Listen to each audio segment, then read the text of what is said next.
It is a super interesting time to be a gamer. There is this huge array of entertainment in front of us, just option after option after option after option, with platforms and different types of devices that you can play on. And you've got handhelds, and you've got consoles, and you got PCs, and you've got just VR things, and it's just an amazing time. Like every week I get, I would say, dozens every single week of free games through the various platforms. And when I see a company like Microsoft making moves like this, there's obviously always going to be a part of, I think, everyone's mind that's going to look at that and say, ooh, that's a big fish, and they're consolidating. And is consolidation a good thing? It's not always a good thing. Sometimes it's not the best thing. But oftentimes it is. And in this case, I'm cautiously optimistic that this is going to lead to some very good things. Even though I understand people have, reservations about Microsoft as a company, that's totally fine. I have reservations about Walmart or McDonald's or insert corporation here. It is natural in the age of consumer awareness to be suspicious of big companies who make billions of dollars when most of us live off of pennies in comparison. Um, but that doesn't detract from companies making good products and products that are enjoyed by millions. And in the case of Microsoft, I would look at the acquisitions of, say, Obsidian, In Exile as a couple of examples. I think as really good companies that were already doing great things on their own, and Microsoft came in and said, "We're going to give you more money to do the things that you already do and make bigger and better projects." And I don't see that as being a bad thing. It's like, look, I'm going to buy you out. I'm going to take a percentage of your profits, but I'm also going to give you a massive budget to do whatever it is that you want to do next.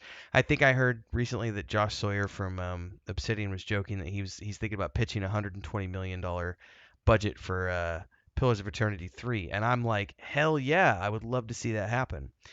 Um, so for me, I look at the good things that Microsoft has done for companies that I love, and I would argue that because I'm getting great enjoyment out of Starfield. As another example of a company that they bought and they managed to go out there and do a partnership with this really cool game that's come out, and we have bigger things coming down the pipeline from Bethesda. And Microsoft has bought up lots of other companies in the past, and I don't know that there's too many of them that have done anything bad. I think most of them have done really good things both before and after Microsoft acquired them. So, given the track record that I've personally seen with the games that I've played, coupled with the fact that I love Game Pass. Like Game Pass makes up probably 85% of the games that I play. And it's mostly Xbox games. I do a handful of PC games, but usually only if I can't find them on the Series X. I really like the Series X as a machine. I had a PlayStation 4 before this, and I love PlayStation. The only reason I switched ecosystems was because it was impossible to find a PS5 for like the first year and a half, and it took about a year, but I was able to get a Series X for Christmas. Almost 2 years ago. It'll be 2 years this Christmas. So it was available first. I bought it. As a result, I switched ecosystems, and I have been extremely satisfied with that ecosystem, despite my love of the PlayStation ecosystem. And now, PS5s are everywhere, but honestly, there are so many games to play on the Game Pass ecosystem that I haven't needed to look outside of that for a very long time. Roughly 2 years. There are a handful of examples, like I would say Baldur's Gate 3 is an example because it came out on PC first, and I pre-ordered that 3 years ago before I ever had an Xbox Series X. And I've already told people, like, despite I've done like 370 videos on Baldur's Gate 3, and will happily switch to playing it on the Xbox Series X once that becomes available. And occasionally I'll get things sent to me, Steam keys and stuff, and I'll go do some Steam games or through Epic. GOG is my favorite to go to, especially for my old point and click games and stuff.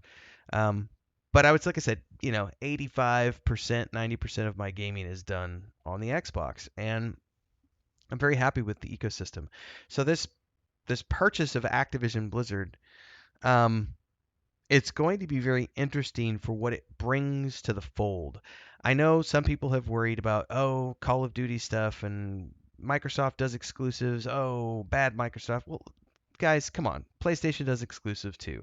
You can't claim like they're the only ones. Steam does exclusives. We've got Epic. Every platform out there does a handful of exclusives. Is it the majority of the things they do? Hell no. It's like a tiny fraction of all the games that these platforms and consoles and ecosystems release. A tiny portion of them are exclusives, and that's natural for each one of these platforms and ecosystems. So I don't think it's fair to point at Microsoft and be like, oh, the Microsoft exclusives. Well, I could point at the PlayStation and go, I can't play Uncharted anywhere else. Last of Us, I can't play on my Xbox.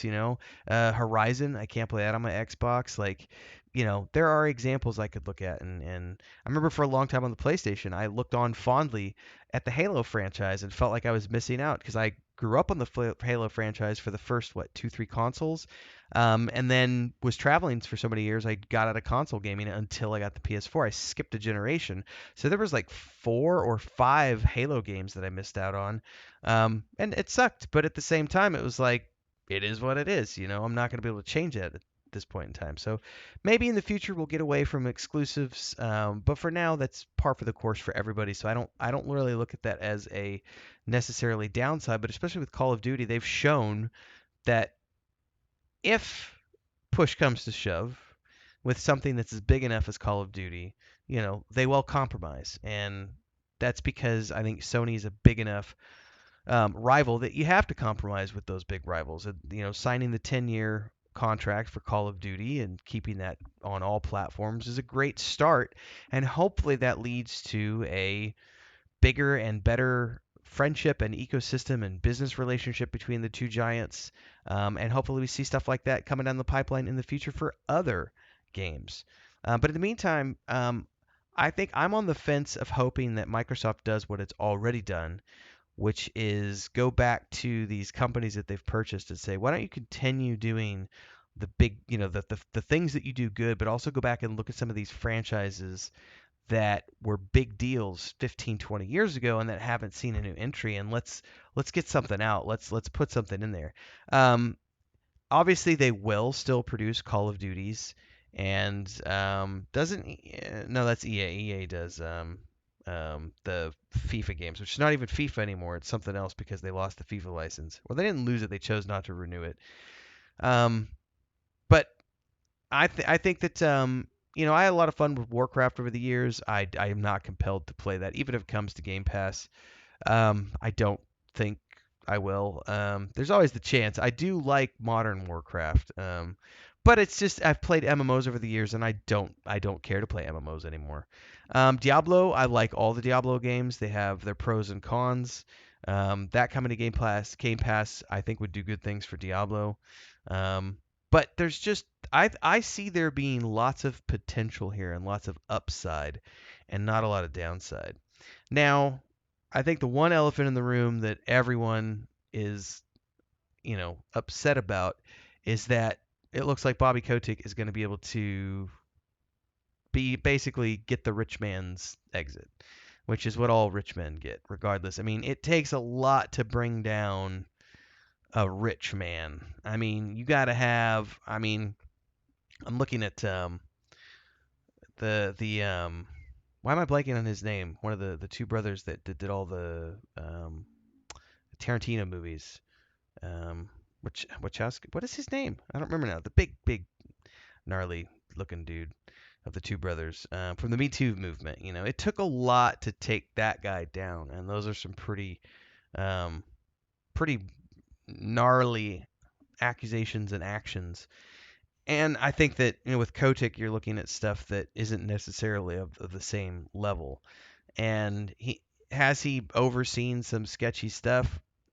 I think that that's arguably true. And is he going to get away with it? It kind of looks like that's the case. But like I said, it takes a lot to get to a rich man.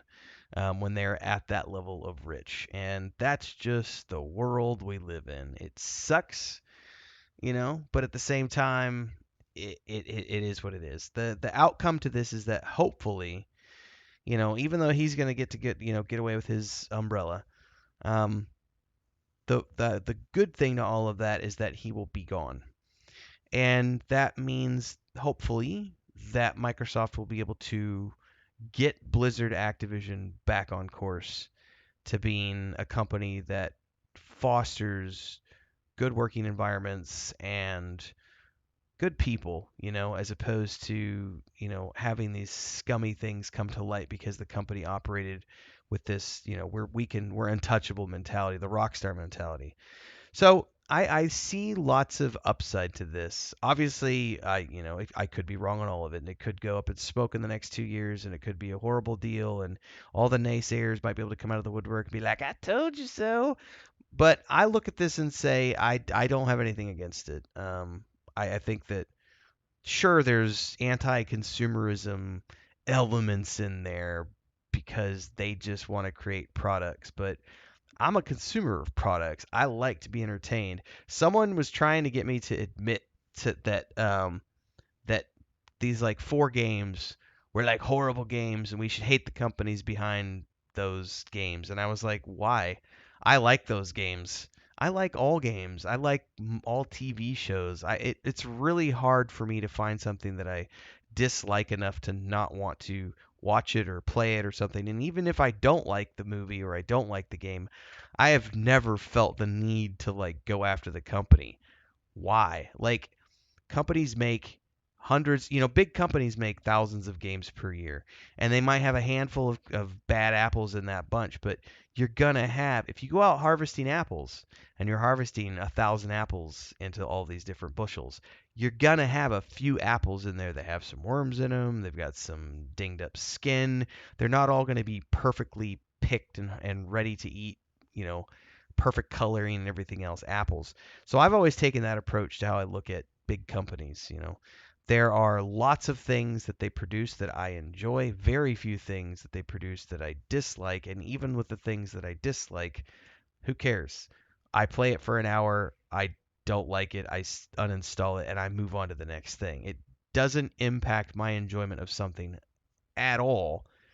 Who developed it, who published it, who wrote it, who directed it. I don't give a shit. I just like to be entertained. I'm a very cheap date. I've been that way since I was 5 years old, reading Narnia for the first time and Lord of the Rings and having my mind open to all these possibilities. So anytime someone can entertain me with fantasy and science fiction, whether it's a book, a film, a comic book, a TV show, a video game, a PC game, a console game, handheld game, a mobile game, I don't care. Entertain me. That's what I like. Love to hear your thoughts. Drop them down below. Like, subscribe, and hit the bell icon so you never miss an update, everybody. Check out the Discord. Links are down there. Check out the member videos if you're new to the channel. Until next time, everybody, stay safe. Happy gaming.